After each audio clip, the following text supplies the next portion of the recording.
কথা বলবো। প্রথমে আমি যে শেয়ারটা নিয়ে কথা বলবো সেটা হলো ডরিন পাওয়ার। ডরিন পাওয়ার শেয়ারটা আস্তে আস্তে এখন ইউটার্ন নিতেছে। এই শেয়ারটা একসময় 32 টাকা পর্যন্ত উঠছিল। এই শেয়ারটা এখন 24 টাকা 30 পয়সার ঘরে আজকে আছে। শেয়ারটার ইপিএস ভালো এবং 10% ক্যাশ ডিভিডেন্ড ডিক্লারেশন করছে। এবং গত মাসে অর্থাৎ 30 এপ্রিল ইনস্টিটিউট 1.33% শেয়ার বাই করছে, যদিও ডিরেক্টরের কাছে 66 শেয়ার রয়েছে। সেক্ষেত্রে ডরিন পাওয়ার শেয়ারটা এখান থেকে আপ হওয়াটাই স্বাভাবিক। আপনারা জানেন যে পাওয়ার সেক্টরগুলোর মধ্যে ডরিন পাওয়ার এবং সাজিবাজার পাওয়ার এই দুইটা শেয়ার খুবই ভালো শেয়ার। এই বাজার যেহেতু মন্দা অবস্থা যাচ্ছে, এখন কোনো শেয়ারই আসলে বাড়তেছে না, সব শেয়ার শুধু পড়তেছে। আশা করি এখান থেকে ডরিন পাওয়ারটা বাড়বে। এরপর আমি এসপিসিএল সম্বন্ধে বলবো। এসপিসিএলটা হলো সাজিবাজার পাওয়ার। সাজিবাজার পাওয়ারটা হলো একসময় 65.5 টাকা পর্যন্ত উঠছিল এবং নামতে নামতে 29.30 পয়সা পর্যন্ত নামছিল। গত মাসে অর্থাৎ 30 এপ্রিল ইনস্টিটিউট কিছু শেয়ার সেল করছে, দেখা যাইতেছে। কিন্তু এই শেয়ারটা এখন যেহেতু আপ ট্রেন্ডে গেছে, এই শেয়ারটার ইপিএস ভালো, 12% ক্যাশ দিছে এবছর। পাওয়ার সেক্টর বাড়লে সাজিবাজার পাওয়ারটা আপ হওয়ার সম্ভাবনা খুবই বেশি।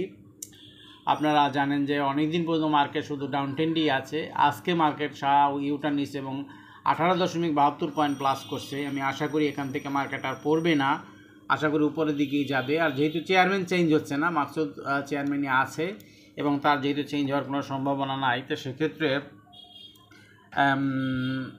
মার্কেট এখন ভালো হওয়াটাই স্বাভাবিক। এরপর আমি একটা ব্যাংক সম্বন্ধে বলবো, যে ব্যাংকটা আসলে কিছুদিন আগেও এনআরবি ব্যাংক 16 টাকা পর্যন্ত উঠছিল। ওইখান থেকে সেটা নামতে নামতে নামতে আবার দেখা যায় 10 টাকা 20 পয়সা পর্যন্ত নামছিল। আজকে আবার শেয়ারটা ইউটার্ন নিছে। এই ইউটার্ন নেওয়ার পর 11.40 টাকা আসছে। যদিও এই শেয়ারটা এক ব্যাংক সেক্টর, গত বছর এই শেয়ারটা 10% ক্যাশ দিছিল। এখন এই শেয়ারটা এখন পর্যন্ত কোনো ক্যাশ ডিভিডেন্ড করে নাই। তবে আশা করি মিডল্যান্ড ব্যাংক যেহেতু টানতেছে, মিডল্যান্ড ব্যাংকের সাথে সাথে এই ব্যাংকটাও টানবে, এটা আশা করি। এবং যেহেতু মার্কেট ভালো হলে ব্যাংকগুলো উপরের দিকে যাওয়াটাই স্বাভাবিক। আর যদি এটার ভলিউম ভালো, অর্থাৎ প্রতিদিনই দেখা যায় ভালো শেয়ার ট্রেড হয়। গতকালকেও 65 লাখ ট্রেড হয়েছে, তার আগের দিনে 1 কোটির ওপরে। অর্থাৎ দেখা যায় যে এই শেয়ারটা প্রায়ই দেখা যায় 15 টাকা 30 পয়সা 2.42 লাখ শেয়ার ভলিউম করছে। আশা করি যে শেয়ারটা এখান থেকে আর পড়বে না, উপরের দিকেই যাবে।